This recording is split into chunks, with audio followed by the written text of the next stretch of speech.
Two of my favorite real-life activities when I'm not at work are photography and just being out in the water or just being outside. But this is the first time I've ever mixed them both together, so I'm quite excited.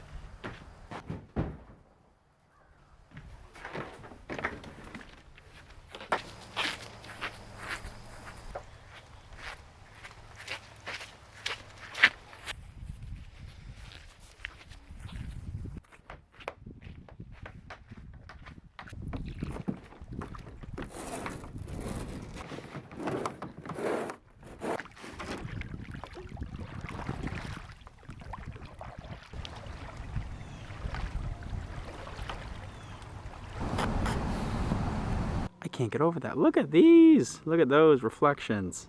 Wow. Welcome back to another video.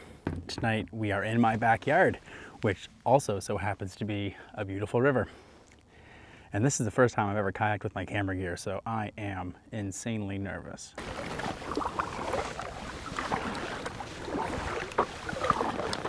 I'm quite excited. And being that it's autumn, there's beautiful trees. The light's not on them now, so it's hard to see the colors, but the sun's setting, so fingers crossed there'll be some nice light. The water itself is pretty. There's some nice clouds. There was some rain earlier, so there's some drama in the sky. And yeah, I'm just super excited to be out here right now.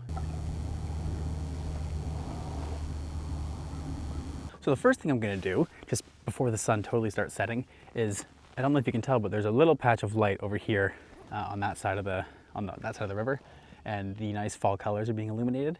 So I'm gonna head over there first. Maybe the light will continue to hit there and I might get an image. And then I'm gonna just roam around the shore until the sun sets.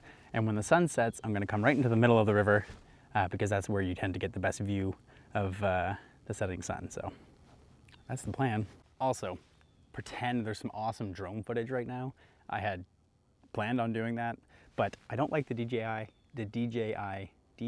Fly app. It always seems to need to be updated and it never seems to work. So pretend there's awesome drone footage right now.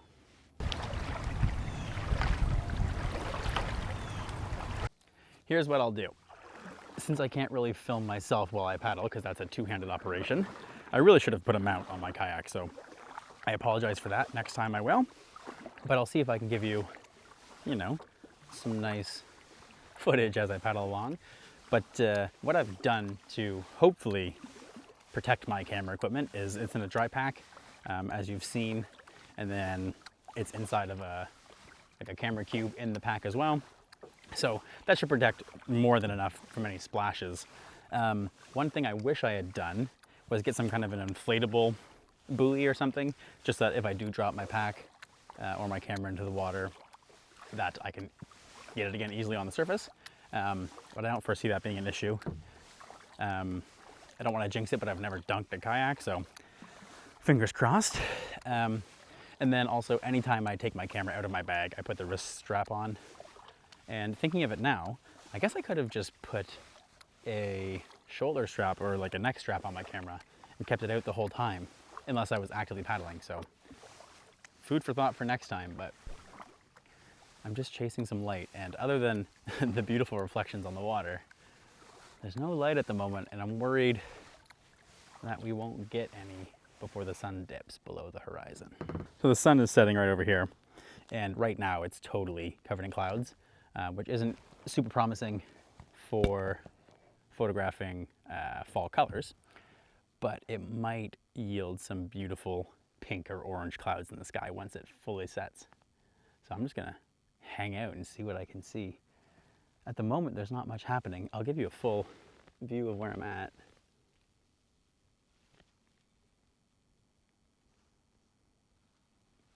I haven't gone too far from home, but I haven't felt the need just yet. I've paddled a ways down from where I was a few minutes ago because I've spotted some mist starting to accumulate on the water. It's really hard to see, and I'm not sure what kind of composition there'll be. I don't really see much jumping out at me, but mist on top of calm water during sunset, I had to come investigate. So I'm gonna explore around here a little bit, and I really want to get a pop of color from the leaves, because that was my main goal this evening, but it's looking pretty unlikely, so I'll have to settle for gaining confidence and experience with a camera on a kayak, which is probably a good skill to have regardless. I know it's not great and it's hard to tell, but I'm gonna try and paddle and talk again.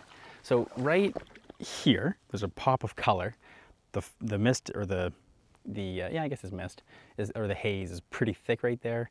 And then there's some nice trees as well. So I'm gonna get a little closer, try and line up my kayak with the image I'm hoping to get, and take out my camera and see what I can do. The light in the sky, like in those clouds up there, is really nice right now.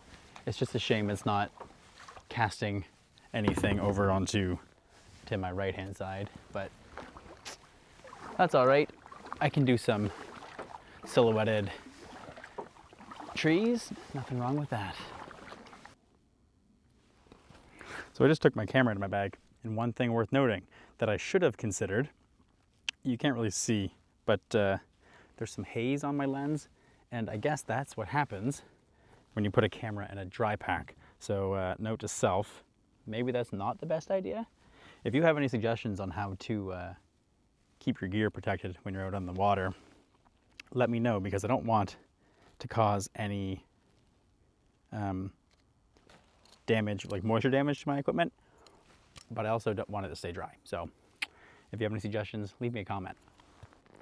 But the scene in front of me is really nice, and I think it'll make a fairly good image. You can see the mist sort of hanging on top of the water, and there's some color in the clouds. There's a nice shape if you follow the trees down the frame this way, and overall, it's reasonable. I think I've accepted that I'm not going to get any spectacular images this evening, but it's about practicing and learning, so I'm quite happy. One thing I have learned so far being out on the kayak, you're gonna have to be all right and be comfortable with higher ISOs, because obviously you're moving, and as it gets dark, you're really gonna need to get as fast shutter speeds as you can. So I'm up at ISO 400, which really isn't that bad, but I'm gonna go up to ISO 640, 1/250th of a second, f9, and this is the image I'm left with.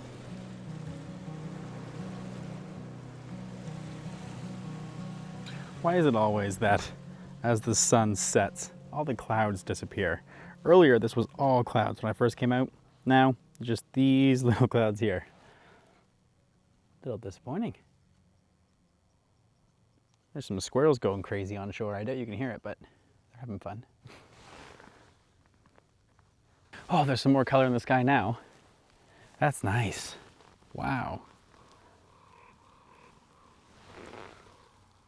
Wow, those clouds are making such a nice symmetrical shape. Oh my goodness. Wow. The clouds are like mirroring each other. The clouds are mirrored, and then there's a reflection in the water. I can't get over that. Look at these. Look at those reflections. Wow.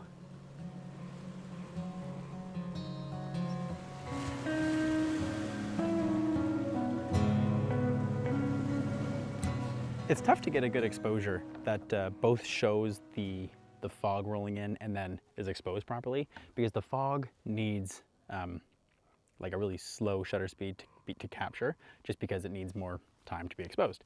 So I've settled on an exposure of 1/100th of a second, f9, and ISO 640, and that gives me a good balance where I can still see the fog.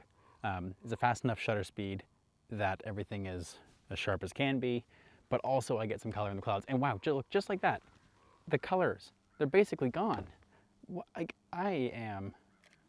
Wow, these are awesome. I've been taking, sorry, you can't see anything, man, you're gonna have to deal with that. I've been taking lots of little handheld images here, and yeah, a lot of it is just based on reflections in the water and just the cloud structures, which are very pretty this evening. That is just so fluffy. Oh wow, I hope these are sharp. I hope they turn out.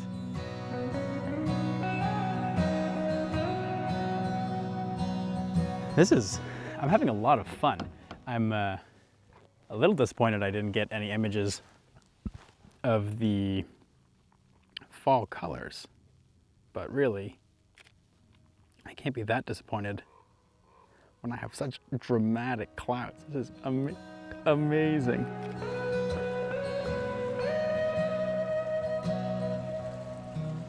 I apologize for not talking through the images as much this evening, but it's quite hard because I can't simultaneously record on this camera, take images with this camera, and paddle.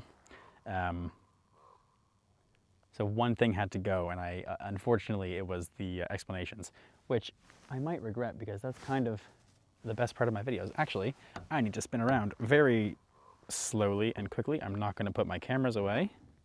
Slowly paddle with one hand, spin around, because there's actually a little bit of nice light.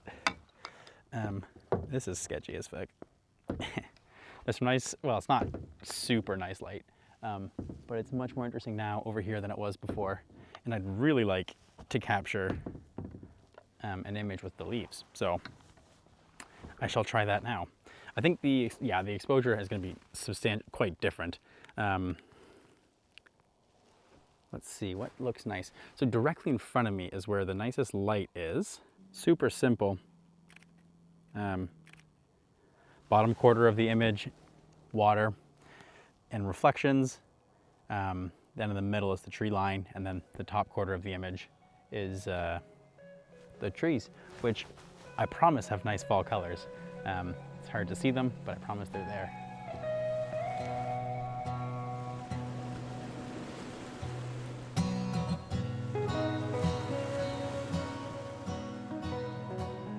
Well, the sun is officially set and the light is very quickly fading, but I've had a blast.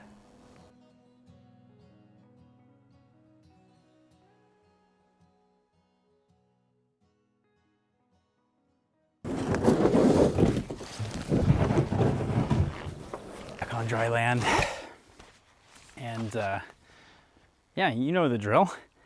If you stay to the end of the video, there's probably going to be some bonus images where I just didn't really film anything for them, so they get chucked down at the end. And there's even a little bonus today with a couple little bloopers of me trying to carry a kayak over my head. I almost fell on my face. But thanks for watching this video. And if you stayed this far, if you have any suggestions on how to kayak with a camera, I'd be super interested in knowing, so leave a comment. And, you know, I had expected to get images this evening of the fall colors. Didn't really go as planned, but that's all right. I'm a lot more confident kayaking with my camera now than I was 2 hours ago. And it's a learning experience, and I'm already excited to go out again and do it next time. So I've learned a lot. Thanks for watching, and I'll see you on the next one.